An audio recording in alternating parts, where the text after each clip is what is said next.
കിനാക്കൂടുമാ മരുപ്പച്ച തേടി തേടി ഉരുകും വേനൽ തീരങ്ങളിൽ.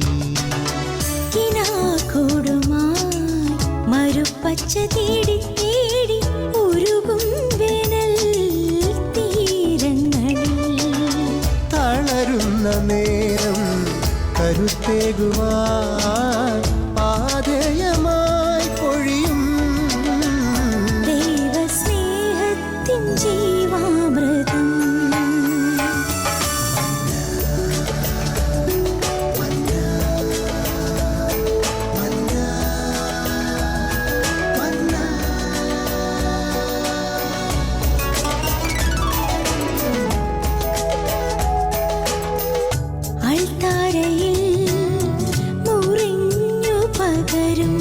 ആത്മയുഗത്തിൻ കൃപയായൊഴുകും അൾത്താരയിൽ മുറിഞ്ഞു പകരും.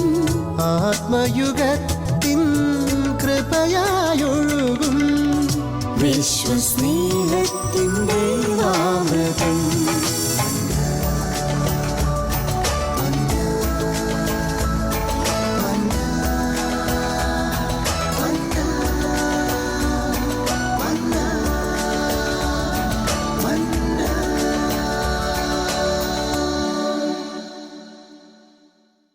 എല്ലാവരെയും സ്നേഹപൂർവ്വം മന്നായുടെ ഈ എപ്പിസോഡിലേക്ക് സ്വാഗതം ചെയ്യുന്നു.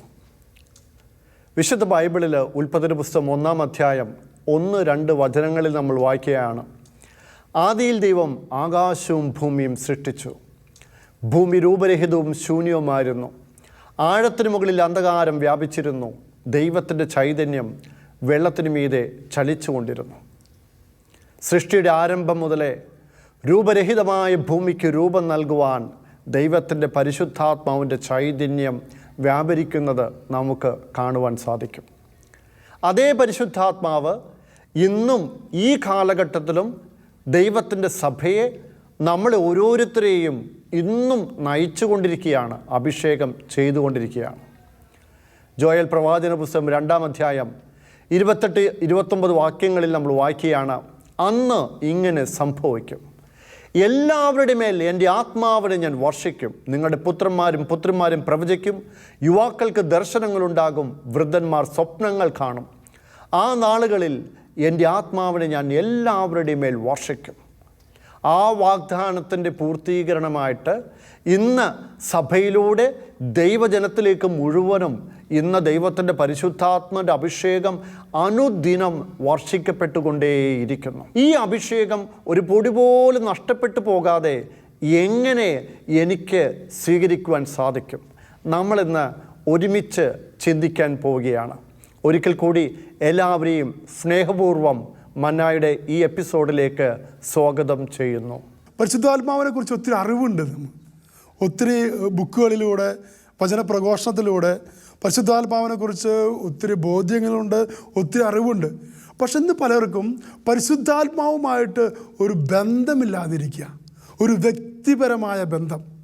എൻ്റെ ഹൃദയത്തിൽ വസിക്കുന്ന പരിശുദ്ധാത്മാവുമായിട്ട് ഒരു ബന്ധമില്ലാതിരിക്കുമ്പോൾ എനിക്ക് പരിശുദ്ധാത്മാവ് ആരുമല്ല. ഇന്ന് പലർക്കും സംഭവിക്കുന്നത് അങ്ങനെയാണ്. അതുമല്ല, ഇന്ന് പലരും ദൈവത്തെ ഒരു കാര്യം നേടാൻ വേണ്ടി ഒരു ഉപകരണമാക്കി വെച്ചിരിക്കുക. അവർക്കും ഈ ബന്ധത്തിൽ ലയിച്ചു ചേരാൻ പറ്റില്ല. ചിന്തിച്ചു നോക്കിയേ, നമ്മുടെ ജീവിതത്തിലേക്ക് ആദ്യമായിട്ട് പരിശുദ്ധാത്മാവ് കടന്നു വന്ന സന്ദർഭത്തിൽ ചിന്തിച്ചു നോക്കി. മാമോദീസയിലൂടെയും സ്ഥൈര്യലേപനം എന്ന കുദാശയിലൂടെയും. നമുക്ക് എക്സാമ്പിൾ, സ്ഥൈര്യലേപനം എന്ന കുദാശയിൽ ബഹുമാനപ്പെട്ട ബിഷപ്പ് അല്ലെങ്കിൽ അഭിഷിക്തൻ നെറ്റിത്തടത്തിൽ തൈലം പൂശി പറയുന്നൊരു പ്രാർത്ഥനയുണ്ട്. പരിശുദ്ധാത്മാവാകുന്ന ദാനത്തിൻ്റെ മുദ്ര ഞാൻ പതിച്ചിരിക്കുന്നു. അതപ്പം നമ്മുടെ ആത്മാവിൽ പരിശുദ്ധാത്മാവിനൊരു മുദ്ര പതിക്കുക. ശരിക്കും ആ നിമിഷത്തിൽ ആ മുദ്ര നമ്മുടെ ആത്മാവിൽ പതിച്ചു കഴിയുമ്പോൾ നമ്മുടെ ഹൃദയത്തിലും ശരീരത്തിൻ്റെ എല്ലാ മേഖലകളിലും പരിശുദ്ധാത്മാവിടെ നമ്മൾ ഒന്നിക്കുക. ഈ മുദ്ര പതിക്കുക എന്ന് പറഞ്ഞാൽ കുറച്ചും കൂടെയും എളുപ്പത്തിൽ പറഞ്ഞാൽ നമുക്കറിയാം, ഈ പച്ച കുത്താന്നൊക്കെ പറയില്ലേ, ശരീരത്തിലേക്ക് ചിലരൊക്കെ പച്ച കുത്തണം ചില ഭാഗങ്ങളിലൊക്കെ. ഈ പച്ച കുത്തിയതിൻ്റെ പ്രത്യേകത, ഈ പച്ച കുത്തിയത് ഒരിക്കലും മാഞ്ഞു പോവില്ല. ആ പച്ച കുത്തിയത് എടുത്ത് കളയണമെങ്കിൽ അവിടുത്തെ തൊലി പറിച്ച് കളയണം. ഇതുപോലെയാണ് നമ്മുടെ ആത്മാവിൽ പരിശുദ്ധാത്മാവാകുന്ന മുദ്ര അല്ലെങ്കിൽ സീൽ ചെയ്തിരിക്കുക. ആ ശക്തി നമ്മുടെ ഹൃദയത്തിലുണ്ടെന്നുള്ളതാണ്. ഈ സാന്നിധ്യത്തെ ഇന്ന് നമുക്ക് പലർക്കും അനുഭവിക്കാൻ പറ്റുന്നില്ല. ഈ പരിശുദ്ധാത്മാവിൻ്റെ സാന്നിധ്യത്തെ അനുഭവിച്ചു കഴിഞ്ഞാൽ ഞാനും പരിശുദ്ധാത്മാവും ഒരുമിച്ച് സ്നേഹത്തോടെ ഒരുമയോടെ പോയി നമ്മുടെ ജീവിതം മുഴുവൻ ആത്മാവിനാൽ നയിക്കപ്പെടുന്നത് ആക്കി തീർക്കാൻ പറ്റും. പൗലോസിനെ നമ്മൾ ഓർമ്മിപ്പിക്കുന്നുണ്ട്. 2 തിമോത്തി 1:6-7 എൻ്റെ കൈവെപ്പിലൂടെ നിനക്ക് ലഭിച്ച ദൈവിക വരത്തെ ഉജ്ജ്വലിപ്പിക്കണമെന്ന് നിന്നെ ഞാൻ അനുസ്മരിപ്പിക്കുന്നു. ഭീരുത്വത്തിൻ്റെ ആത്മാവിനെയല്ല ദൈവം നമുക്ക് നൽകിയത്, സ്നേഹത്തിൻ്റെയും ശക്തിയുടെയും ആത്മനിയന്ത്രണത്തിൻ്റെ ആത്മാവിനെയാണ്. നോക്കി, നമ്മുടെ ഹൃദയത്തിൽ വസിക്കുന്ന ആത്മാവ് ഭീരുത്വത്തിൻ്റെ അല്ല, സ്നേഹത്തിൻ്റെ ശക്തിയുടെ ആത്മാവിനെ നിയന്ത്രിക്കുന്ന ആത്മാവാണ്.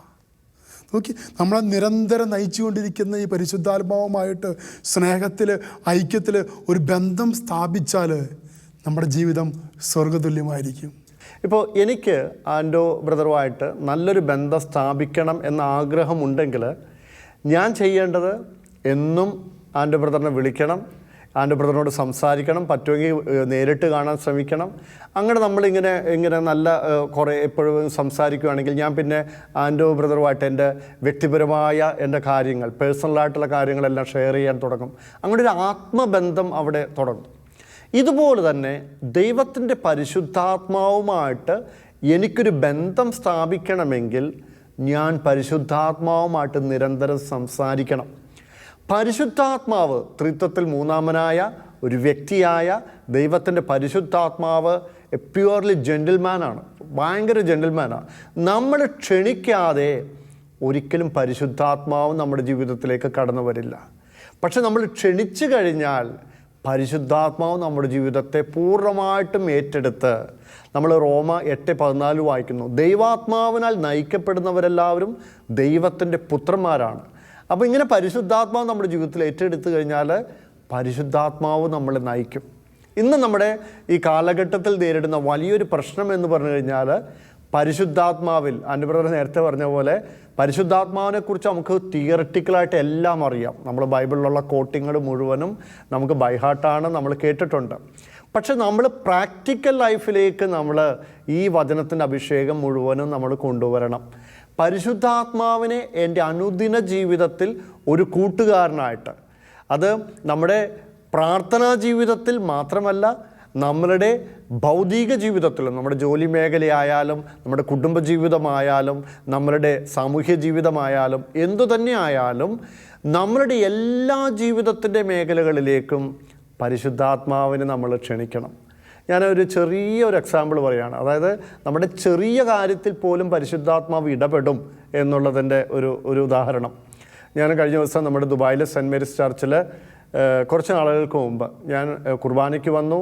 അവിടെ പാർക്കിംഗ് ഇല്ല, പാർക്കിംഗ് കിട്ടാൻ വലിയ ബുദ്ധിമുട്ട്. ഞാൻ കുടുംബത്തെ പള്ളിയിൽ ഇറക്കി വിട്ടു, പള്ളിയുടെ അടുത്ത് ഇറക്കി വിട്ടു. ഞാൻ എന്നിട്ട് പാർക്കിംഗ് അന്വേഷിച്ച് ഇങ്ങനെ വണ്ടി ഓടിക്കുകയാണ്. അപ്പോൾ വണ്ടികളെല്ലാം ഇങ്ങനെ പാർക്ക് ചെയ്ത് കിടക്കുവാണ്, ഒരു സ്ലോട്ട് പോലും എനിക്ക് കാണാനില്ല. പരിശുദ്ധാത്മാവിനോട് ഉള്ളിൽ പ്രാർത്ഥിക്കണം, പരിശുദ്ധാത്മാവേ എനിക്കൊരു പാർക്കിംഗ് തരണേ എന്ന് പറഞ്ഞുകൊണ്ട് പ്രാർത്ഥിച്ചുകൊണ്ട് ഞാനിങ്ങനെ വണ്ടി ഓടിക്കുകയാണ്. പെട്ടെന്ന് ഞാനൊരു ശബ്ദം കേൾക്കുകയാണ്, സ്റ്റോപ്പ്. ഞാനവിടെ വണ്ടി നിർത്തിയപ്പോൾ എൻ്റെ റൈറ്റ് സൈഡിൽ ഒരു പാർക്കിംഗ് സ്ലോട്ട് ഒഴിഞ്ഞു കിടക്കുന്നു. ഞാനീ പറഞ്ഞത് നമ്മളുടെ ഈ പാർക്കിംഗ് കിട്ടുക എന്ന് പറഞ്ഞാൽ ഏറ്റവും ചെറിയൊരു കാര്യമാണ്. പക്ഷേ ഈ ചെറിയ കാര്യത്തിൽ പോലും ഇടപെടുവാൻ ആഗ്രഹിക്കുന്ന, നമ്മളുമായിട്ട് അത്രമാത്രം ആഴമേറിയ ഒരു ബന്ധം കാത്തു സൂക്ഷിക്കാൻ ഇഷ്ടപ്പെടുന്ന ദൈവമാണ് ദൈവത്തിൻ്റെ പരിശുദ്ധാത്മാവ്. വഴിമുട്ടിയ ഇസ്രായേൽ ജനത്തിനും വഴിമുട്ടിയ സ്ലീഹന്മാർക്കും വഴി കാട്ടിക്കൊടുത്തത് പരിശുദ്ധാത്മാവായിരുന്നു. നമുക്കറിയാം, പുറപ്പാട് പുസ്തകത്തിൽ നമ്മൾ വായിക്കുന്നുണ്ട്, ചെങ്കടൽ കിടക്കാൻ പോയ ഇസ്രായേൽ ജനം, തൊട്ടു മുമ്പിൽ ആർത്തിരമ്പുന്ന കടൽ, പുറകിലായിട്ട് അകലേന്ന് പട്ടാളക്കാർ ഇവരെ കൊല്ലുവാനും വേണ്ടി ഓടിച്ചിവിടെ വന്നുകൊണ്ടിരിക്കുക, രണ്ടിനും നടുക്കെത്തിക്കുക, ഒന്നും ചെയ്യാൻ പറ്റാതെ വഴിമുട്ടി നിൽക്കുന്ന ഒരു പ്രത്യേക സാഹചര്യം നമ്മുടെ ജീവിതത്തിൽ വന്നേക്കാം. വഴിമുട്ടിയ അവസ്ഥകൾ. ആ സമയത്ത് ദൈവത്തിൻ്റെ അരുളപ്പാട് നിമിത്തം മോശ കടലിന് മീതെ കരമുയർത്തി പ്രാർത്ഥിച്ചപ്പോൾ ആ ചെങ്കടൽ രണ്ടായി വിഭജിക്കപ്പെട്ടു എന്നുള്ളതാണ്.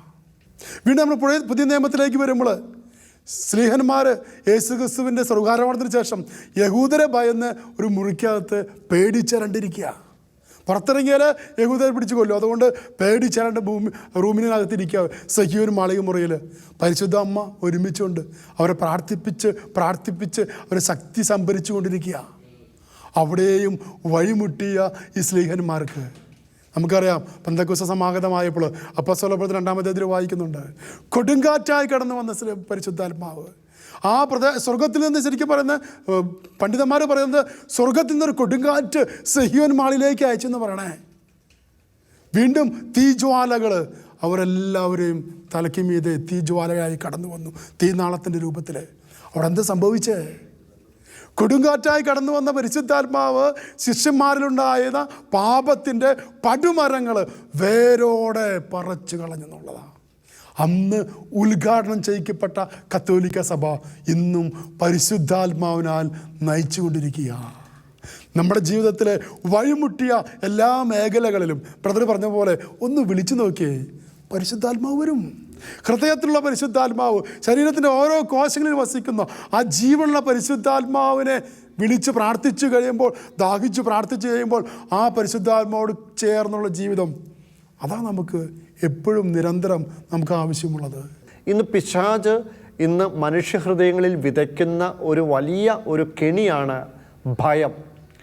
ഭയം പരിശുദ്ധാത്മാവിൽ നിന്ന് വരുന്ന ഒന്നല്ല. ഇന്ന് നമ്മുടെ ജീവിതത്തിൽ നോക്കിക്കഴിഞ്ഞാൽ എല്ലാത്തിനെയും എന്തിനേയും ഇന്ന് ആളുകൾക്ക് ഭയമാണ്. വ്യക്തികളെ ഭയം, സമൂഹത്തെ ഭയം, മാധ്യമങ്ങളെ ഭയം, ഇഴജന്തുക്കളെ ഭയം, വെള്ളത്തെ ഭയം, തീയെ ഭയം, ഇങ്ങനെ ഫോബിയ എന്ന് പറഞ്ഞ് നമുക്ക് സയൻസിൽ വിളിക്കുന്നുണ്ട്. അപ്പോസ്തലപ്രവൃത്തി 1:8 നമ്മൾ വായിക്കുന്നു, പരിശുദ്ധാത്മാവ് നിങ്ങളുടെ മേൽ വന്നു കഴിയുമ്പോൾ നിങ്ങൾ ശക്തി പ്രാപിക്കും. ജെറുസലേമിലും യൂദയ മുഴുവനിലും സമരിയായിലും ഭൂമിയുടെ അതിർത്തികൾ വരെയും നിങ്ങൾ എനിക്ക് സാക്ഷികളായിരിക്കുകയും ചെയ്യും. ഞങ്ങളെ സേവിച്ചുകൊണ്ടിരിക്കുന്ന എല്ലാ മക്കളും മനസ്സിലാക്കേണ്ട ഒരു വലിയ സത്യം ഇതാണ്. പരിശുദ്ധാത്മാവ് നമ്മുടെ വന്നു കഴിയുമ്പോൾ നമ്മളെല്ലാവരുടെ ഹൃദയത്തിൽ നിന്നും പൂർണ്ണമായിട്ടും ഭയം എടുത്തു മാറ്റപ്പെടും.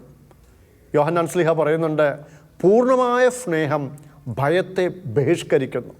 അതുകൊണ്ട് പൂർണ്ണമായിട്ടുള്ള അഭിഷേകം നമ്മളിലേക്ക് കടന്നു വരുമ്പോൾ, പരിശുദ്ധാത്മൻ്റെ അഭിഷേകം നമ്മളിലേക്ക് കടന്നു വരുമ്പോൾ നമ്മൾ ശക്തി പ്രാപിക്കും, നമുക്ക് വലിയ ആത്മധൈര്യം ലഭിക്കും. ഒരു ചെറിയ എക്സാമ്പിൾ ഞാൻ പറയാം. എനിക്ക് ഈ ചെറുപ്പത്തിലെ പ്രസംഗം പറയാനൊക്കെ ഭയങ്കര ഇഷ്ടമായിരുന്നു. പക്ഷേ ഞാനിപ്പോഴും ആലോചിക്കുന്നുണ്ട്, ഞാൻ 6-ാം ക്ലാസ്സിൽ പഠിക്കുമ്പോൾ എനിക്ക് ഭയങ്കര സ്റ്റേജ് ഫിയറാണ്. 2 പേരുടെ മുമ്പിൽ നിന്ന് കഴിഞ്ഞാൽ എനിക്ക് സംസാരിക്കാൻ പറ്റില്ല. എന്നാലും ഞാൻ പ്രസംഗ മത്സരത്തിന് ചേരും. 6-ാം ക്ലാസ്സിൽ പഠിക്കുമ്പോൾ ഞാനൊരു പ്രസംഗ മത്സരത്തിന് ചേർന്നു. ഞാൻ സ്റ്റേജിൽ കയറി, ഞാൻ മാന്യസഭയ്ക്ക് വിനീതമായ കൂപ്പുകായി എന്ന് പറഞ്ഞിങ്ങനെ കൂപ്പുകായി കാണിച്ചു. അത് കഴിഞ്ഞിട്ട് എനിക്ക് പേടിച്ചിട്ട് ഒന്നും ഒരു വാക്ക് പോലും പറയാൻ പറ്റുന്നില്ല. ഞാൻ നിന്നിരുന്ന സ്ഥലമൊക്കെ ഇങ്ങനെ വിയർപ്പ് കൊണ്ട് നിറഞ്ഞു. 2 ടീച്ചേഴ്സ് വന്ന് എന്നെ ഒരു പ്രതിമ പോലെ അപ്പുറത്തും ഇപ്പുറത്തും പിടിച്ച് സ്റ്റേജിന് വെളിയിൽ കൊണ്ടുപോയി നിർത്തി. ഇത്രയും ഭയമുണ്ടായിരുന്ന എനിക്ക് പരിശുദ്ധാത്മൻ്റെ അഭിഷേകം സ്വീകരിച്ചു കഴിഞ്ഞതിന് ശേഷം ആ ഭയത്തെ പൂർണ്ണമായിട്ടും ദൈവം എടുത്തു മാറ്റി. ഇന്ന് എത്ര പേരുടെ മുമ്പിൽ നിന്ന് എഴുന്നേറ്റ് നിന്ന് സംസാരിക്കുവാനായിട്ടും എനിക്ക് ഭയമില്ല. കർത്താവ് എന്നെ ആ മേഖലയിൽ സുഖപ്പെടുത്തി. ഇതുപോലെ പരിശുദ്ധാത്മാവ് നമ്മളെ ശക്തിപ്പെടുത്തും. നേരത്തെ ആൻ്റെ ബ്രദർ പറഞ്ഞതുപോലെ 2 തിമോത്തിയോസ് 1:6-7 വചനങ്ങളിൽ ഭീരുത്വത്തിൻ്റെ ആത്മാവിനെ അല്ല ദൈവം നമുക്ക് നൽകിയിരിക്കുന്നത്, ശക്തിയുടെയും സ്നേഹത്തിൻ്റെയും ആത്മനിയന്ത്രണത്തിൻ്റെയും ആത്മാവിനെയാണ്. അപ്പം നമ്മളിൽ നിറഞ്ഞു നിൽക്കുന്ന പരിശുദ്ധാത്മാവ് ചില സമയങ്ങളിൽ നിർജ്ജീവമാവും, പ്രവർത്തിക്കാൻ പറ്റാതെ വരും. ഞാൻ നേരത്തെ പറഞ്ഞതുപോലെ ചില വ്യക്തികളൊക്കെ ദൈവത്തിനെ പ്രാർത്ഥിക്കാനൊക്കെ പോകുന്നത് കാര്യം നേടാൻ വേണ്ടിയാണ്. കാര്യം നേടിക്കഴിഞ്ഞാൽ പള്ളിപ്പോക്കുമില്ല, പ്രാർത്ഥനയുമില്ല, ഒന്നുമില്ല. അപ്പോൾ ഈ സന്ദർഭങ്ങളിലൊക്കെ നമ്മളിലുള്ള പരിശുദ്ധാത്മാവ് പ്രവർത്തിക്കാൻ പറ്റാതെ വരും. പ്രശ്നമാവ് ഉണ്ട്, പക്ഷെ നിർജ്ജീവമായിരിക്കും, പ്രവർത്തനരഹിതമായിരിക്കുന്നൊരവസ്ഥ. ഈ സമയങ്ങളിൽ ഞാൻ ചിന്തിക്കുകയായിരുന്നു, പഴയ നിയമത്തിൽ ദാവീദ് രാജാവിൻ്റെ 51-ാം സങ്കീർത്തനത്തിൽ 11-ാം വചനം. 51-ാം സങ്കീർത്തനം വായിക്കുമ്പോൾ നമ്മൾ അതിൻ്റെ ബാക്ക്ഗ്രൗണ്ട് ഒന്ന് ചിന്തിക്കുന്നുള്ളതാണ്.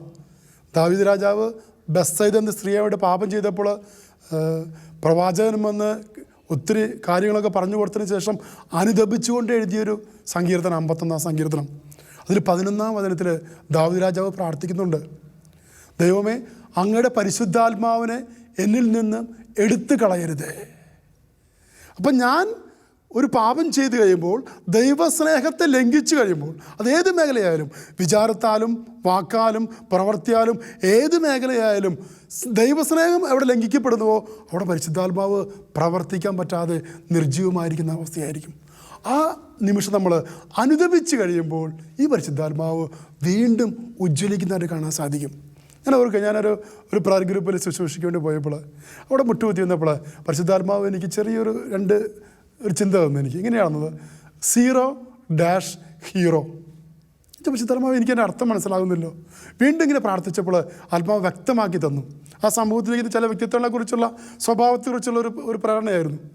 പരിശുദ്ധാത്മാവ് പറയായിരുന്നു, 0 എന്ന് പറഞ്ഞാൽ എൻ്റെ ഹൃദയത്തിൽ വസിക്കുന്ന പരിശുദ്ധാത്മാവിനെ, ദൈവിക ശക്തിയെ ഞാൻ ഹീറോ ആക്കിക്കൊണ്ട് ഞാൻ സ്വയം 0 ആയി കഴിയുമ്പോൾ പരിശുദ്ധാത്മാവിൽ പ്രവർത്തിക്കാൻ പറ്റും. എന്നാൽ ചിലവർ കുറച്ച് ക്ലാസ്സൊക്കെ നടത്തി കുറച്ചൊക്കെ അറിവ് ലഭിച്ച് സമാധി ലഭിച്ചപ്പോൾ അവൻ സ്വയം അങ്ങോട്ട് അഹങ്കരിക്കുക, എനിക്കെല്ലാം അറിയാം. അല്ലെങ്കിൽ ചിലരൊക്കെ പറയണം എനിക്ക് ഇഷ്ടംപോലെ സ്വത്തുണ്ട്. അഹങ്കാരം കേടി വന്നു കഴിയുമ്പോൾ അവരെന്താ ചെയ്യുക? അവൻ സ്വയം അങ്ങോട്ട് ഹീറോ ആവും. ഹൃദയത്തിലിരിക്കുന്ന പരിശുദ്ധാത്മാവിനെ 0 ആക്കും. അപ്പോഴെന്ത് സംഭവിക്കും? പരിശുദ്ധാത്മാവിനെ പ്രവർത്തിക്കാൻ പറ്റാതെ വരും. ഒരു നിർജ്ജീവമായ അവസ്ഥ ഇന്ന് പല ശുശ്രൂഷകർക്ക് സംഭവിക്കുന്നത് അങ്ങനെയാണ്. ഹൃദയത്തിൽ ഞാനെന്ന ഭാവം കയറി വരുമ്പോൾ പരിശുദ്ധാത്മാവ് പ്രവർത്തിക്കാൻ പറ്റാതിരിക്കുന്ന അവസ്ഥ. ആ മേഖലയിലേക്ക് പരിശുദ്ധാത്മാവിനെ ക്ഷണിച്ച് അനുദപിച്ച് മാപ്പ് കൊടുന്ന് പ്രാർത്ഥിച്ചു കഴിയുമ്പോൾ ഒരു വിടുതൽ ലഭിക്കുള്ളൂ. ഇന്ന് പല കുടുംബങ്ങളിലും പല വ്യക്തികളെയും തകർത്തുകൊണ്ടിരിക്കുന്ന മേഖലയാണ് പരിശുദ്ധാത്മാവിനെതിരായ 6 പാപങ്ങൾ സഭ നമ്മളെ പഠിപ്പിച്ചിട്ടുണ്ട്. ഈ 6 പാപങ്ങളിൽ ഒന്നാമത്തെ പാപം മോക്ഷം ലഭിക്കില്ലെന്നുള്ള വിചാരം അല്ലെങ്കിൽ നിരാശ. നിരാശ ഏറ്റവും വലിയ ഒരു ആത്മാവിനെ ബാധിച്ചിരിക്കുന്ന രോഗം. ശരീരത്തിൽ രോഗം വരുന്നൊക്കെ പറയില്ലേ, ഇതുപോലെ ആത്മാവിനെ ബാധിച്ചിരിക്കുന്ന അല്ലെങ്കിൽ ആത്മാവിനെ കാർന്ന് തിന്നുകൊണ്ടിരിക്കുന്ന ഏറ്റവും വലിയ പാപമാണ് നിരാശ. നിരാശയ്ക്ക് അടിമപ്പെട്ട വ്യക്തിക്ക് ഒരിക്കലും ആത്മാർത്ഥമായിട്ട് പ്രാർത്ഥിക്കാൻ പറ്റില്ല. കാരണം നിരാശപ്പെട്ടിരിക്കുന്ന വ്യക്തി നോക്കുന്നത് യേശുവിലേക്കല്ല, നോക്കുന്നത് പരിശുദ്ധാത്മാവിലേക്കല്ല, അവൻ്റെ പ്രശ്നങ്ങളിലേക്കാണ്. ആ പ്രശ്നങ്ങളിലേക്ക് നോക്കിയിരിക്കുമ്പോൾ അവന് പ്രത്യാശ ലഭിക്കില്ല. അത് റോമ 5:5 പറയുന്നുണ്ട്, പ്രത്യാശ നമ്മളെ നിരാശരാക്കുന്നില്ല. നമ്മുടെ ഹൃദയത്തിലേക്ക് ചെറിയപ്പെട്ടിരിക്കുന്ന ദൈവത്തിൻ്റെ സ്നേഹം നമ്മൾ നിരന്തരം നയിക്കുന്നുള്ളതാണ്. ആത്മാവിനെ ബാധിക്കുന്ന ഒരു ക്യാൻസറാണ് ശരിക്കും അല്ലേ നിരാശ. ക്യാൻസർ അത് നമ്മൾ തുടക്കത്തിൽ നമ്മൾ ചികിത്സിച്ചില്ലെങ്കിൽ അത് വലിയ അപകടകരമായ അവസ്ഥയിലേക്ക് പോകും. വിശുദ്ധ ബൈബിളിൽ എന്നെ ഒത്തിരി സ്വാധീനിച്ചിട്ടുള്ള ഒത്തിരി വ്യക്തികളിലൊന്നാണ് നമ്മുടെ വിശ്വാസികളുടെ പിതാവായ അബ്രാഹാം. അബ്രാഹത്തിന് മണൽത്തരികൾ പോലെ സന്താനങ്ങൾ ഉണ്ടാകും, ആകാശത്തിലെ നക്ഷത്രങ്ങൾ പോലെ സന്താനങ്ങൾ ഉണ്ടാകും എന്ന് വാഗ്ദാനം ലഭിച്ച അബ്രാഹാം ഒരു കുഞ്ഞു പോലും ലഭിക്കാതെ ഇങ്ങനെ ഇരിക്കുന്ന അവസ്ഥയിൽ നമ്മൾ റോമാക്കാർക്കെതിരെ 4-ാം അധ്യായം 19 മുതലുള്ള വചനങ്ങൾ, 19, 20, 21 വചനങ്ങൾ അവിടെ പറയുകയാണ്, 100 വയസ്സായ തൻ്റെ ശരീരം മൃതപ്രായമായി എന്നറിയാമായിരുന്നിട്ടും സാറായുടെ ഉദരം വന്ധ്യമാണെന്നറിയാമായിരുന്നിട്ടും അവൻ്റെ വിശ്വാസം ദുർബലമായില്ല. വിശ്വാസമില്ലാത്തവനെ പോലെ അവൻ ദൈവത്തിൻ്റെ വാഗ്ദാനത്തിനെതിരെ ചിന്തിച്ചില്ല, മറിച്ച് അവൻ ദൈവത്തെ മഹത്വപ്പെടുത്തിക്കൊണ്ട് വിശ്വാസത്തിൽ ശക്തി പ്രാപിച്ചു. അതവൻ അനുഗ്രഹത്തിന് പാത്രമായി. അപ്പം ഞാനും നിങ്ങളും ചെയ്യേണ്ടത്, നമ്മൾ ഓരോരുത്തരും ചെയ്യേണ്ടത് ഇതാണ്. നമ്മുടെ ജീവിതത്തിൽ നമ്മൾ പ്രാർത്ഥിച്ചിട്ട് നടക്കാത്ത കാര്യങ്ങൾ, നമ്മൾ ഒത്തിരി നാളായി പ്രാർത്ഥിക്കുന്നു, നടക്കുന്നില്ല, ദൈവം എന്തുകൊണ്ട് എൻ്റെ പ്രാർത്ഥനയ്ക്ക് ഉത്തരം തരുന്നില്ല എന്ന് ചിന്തിച്ചുകൊണ്ട് മോക്ഷത്തിനെതിരെ ചിന്തിച്ച് നിരാശയിലേക്ക് വീണ് പരിശുദ്ധാത്മാവിനെതിരായിട്ടുള്ള പാപത്തിൻ്റെ അവസ്ഥയിലേക്ക് പോകുന്നതിന് പകരം അബ്രാഹാം ചെയ്തതുപോലെ ദൈവത്തിൻ്റെ മുഖത്തേക്ക് നോക്കിക്കൊണ്ട് എൻ്റെ ദൈവം എനിക്കിത് ചെയ്തു തരും, അവൻ്റെ സമയത്തിൽ എനിക്കിത് ചെയ്തു തരും എന്ന വിശ്വാസത്തിൽ ഒരു തരി പോലും നമ്മൾ വീണു പോകാതെ, നമുക്ക് കുറവ് സംഭവിക്കാതെ നമ്മൾ ദൈവത്തെ മഹത്വപ്പെടുത്തിക്കൊണ്ട് വിശ്വാസത്തിൽ നമ്മൾ ശക്തി പ്രാപിക്കണം. നമ്മൾ പൗലോസ് അപ്പോസ്തലൻ പറയുന്നുണ്ട്, നിങ്ങൾ ദൈവത്തോട് ചേർന്ന് നിൽക്കുവിൻ, അപ്പോൾ അവൻ നിങ്ങളോടും ചേർന്ന് നിൽക്കും, അപ്പോൾ സാത്താൻ നിങ്ങളെ വിട്ട് ദൂരത്തേക്ക് ഓടിപ്പോകുമെന്ന്. അപ്പോൾ നമ്മൾ ചെയ്യേണ്ടത് ഇതാണ്. നിരാശ നമ്മുടെ ഉള്ളിലേക്ക് വരുമ്പോൾ നമ്മൾ കർത്താവിലേക്ക് നോക്കുക. നമ്മുടെ പ്രശ്നം എന്താണോ അത് ദൈവകരങ്ങളിലേക്ക് സമർപ്പിച്ചുകൊണ്ട് നമ്മൾ ദൈവത്തെ സ്തുതിക്കുക. അപ്പോൾ പിശാച്, നിരാശ പൂർണ്ണമായിട്ടും നമ്മളെ വിട്ടുപോകും. ഞാൻ ഒരു കാര്യം കൂടി ഓർക്കുകയാണ്. പൗലോസ് അപ്പോസ്തലൻ പറഞ്ഞൊരു കാര്യം 1 തെസ്സലോനിക്ക 5-ാം അധ്യായം 16, 17, 18 വാക്യങ്ങൾ. അവിടെ പറയാണ്, എപ്പോഴും സന്തോഷത്തോടു കൂടി ഇരിക്കുവിൻ, ഇടവിടാതെ പ്രാർത്ഥിക്കുവിൻ, എല്ലാ കാര്യങ്ങളിലും നന്ദി പ്രകാശിപ്പിക്കുവിൻ. ഇതാണ് യേശുക്രിസ്തുവിൽ നിങ്ങളെ സംബന്ധിച്ചുള്ള ദൈവഹിതം. ഈ നിരാശ നമ്മുടെ ജീവിതത്തിലേക്ക് വരുമ്പോൾ നിരാശ വിട്ടുപോകാനായിട്ട് ചെയ്യേണ്ട 3 കാര്യങ്ങൾ ഇത് തന്നെയാണ്. എപ്പോഴും സന്തോഷത്തോടെ ഇരിക്കുക, ഇടവിടാതെ പ്രാർത്ഥിക്കുക, എല്ലാ കാര്യങ്ങളിലും നന്ദി പ്രകാശിപ്പിക്കുക. നമുക്ക് ഈ വചനത്തിൻ്റെ റിവേഴ്സ് ഓർഡറിൽ ഒന്ന് ചെയ്തു നോക്കാം. അതായത് നന്ദി പ്രകാശിപ്പിച്ച് പ്രാർത്ഥിച്ചു കഴിഞ്ഞാൽ എപ്പോഴും സന്തോഷത്തോടെ ഇരിക്കാനായിട്ട് നമുക്ക് സാധിക്കും. ഒരു പെന്തക്കോസ്ത് തിരുനാളിന് വർഗീസ് ചമ്പുഴച്ചൻ്റെ കയ്യൊപ്പ് ശുശ്രൂഷയിലൂടെ പരിശുദ്ധാത്മാവ് എനിക്ക് പുതിയൊരു ഗിഫ്റ്റ് തന്നു. ശരിക്കും അതിങ്ങനെയാണത്, പരിശുദ്ധാത്മാവുമായിട്ട് ഒരു വ്യക്തിപരമായ ബന്ധം. എല്ലാ ദിവസവും രാവിലെ എണീക്കുമ്പോൾ, ഇന്ന് ഞാൻ ഓർക്കും, എല്ലാ ദിവസവും രാവിലെ എണീക്കുമ്പോൾ പ്രാർത്ഥിക്കും, ഗുഡ് മോർണിംഗ് പരിശുദ്ധാത്മാവേ, ഓ പരിശുദ്ധാത്മാവേ, നീ എന്നെ നയിക്കണമേ, നീ എന്നെ നിയന്ത്രിക്കണമേ. ജോലിക്ക് പോകുമ്പോഴും റൂമിലായിരിക്കുമ്പോഴും എവിടെ പോകുമ്പോഴും ഈ സഹായകനെ ഞാൻ വിളിക്കും, പരിശുദ്ധാത്മാവേ നീ എന്നെ സഹായിക്കില്ലേ. ജോലി മേഖല, ഞാൻ ഫീൽഡ് സ്റ്റാഫാണ്, ജോലി മേഖലയിൽ എന്തെങ്കിലും കോംപ്ലിക്കേഷനൊക്കെ വന്നു കഴിയുമ്പോൾ ഞാൻ വിളിക്കും, സഹായിക നീ എന്നെ സഹായിക്കില്ലേ. അപ്പോൾ പരിശുദ്ധാത്മാവ് പറയും, ആ ഭാഗത്ത് നോക്ക്, അവിടെ ചെയ്തോ, കൃത്യമായിരിക്കും അത്. ഇതിനു മുമ്പ് പലരും പോയിട്ട് കണ്ടുപിടിക്കാൻ പറ്റാത്ത പല പ്രശ്നങ്ങളും പരിശുദ്ധാത്മാവിനെ സഹായം വിളിച്ച് കഴിയുമ്പോൾ എനിക്ക് ലഭിക്കുന്നുള്ളതാണ്. അതുപോലെ പരിശുദ്ധാത്മാവ് മനസ്സിലേക്ക് നിരാശ, എന്തെങ്കിലും അസ്വസ്ഥതകളും ദുഃഖമൊക്കെ കടന്നു വരുമ്പോൾ ഞാൻ വിളിക്കും, പരിശുദ്ധാത്മാവേ ഞാൻ ആകെ ദുഃഖത്തിലാണല്ലോ, എന്താ ചെയ്യേണ്ടത് പരിശുദ്ധാത്മാവേ.